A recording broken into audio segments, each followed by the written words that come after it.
আসসালামু আলাইকুম রহমতুল্লাহ বারকাতু। আপনাদেরকে নিয়ে আসলাম প্রিয় ভাই বোনেরা একটা নতুন ভিডিওতে।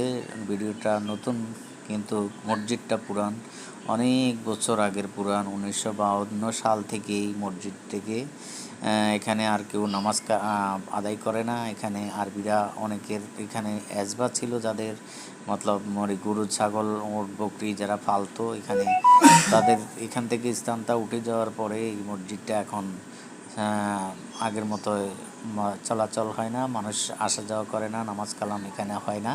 তো সেই জন্য মসজিদটা যেভাবে আছে সেভাবে পড়ে আছে। এখানে শুধু কেউ আসে না, ভয়ও আসে না। এখানে দেখতে পারবেন পুরা মরুভূমির মধ্যে আমি প্রবেশ করতেছি মসজিদের ভিতরে। ইনশাল্লাহ আপনাদেরকে দেখাবো মসজিদের কী অবস্থা হয়ে রয়েছে। আমি মসজিদে ঢুকতেছি, ইনশাল্লাহ ঢুকে আপনাদেরকে দেখাবো। আপনারা অবশ্যই ভিডিওটা পুরো দেখবেন, ভালো লাগবে আপনাদের।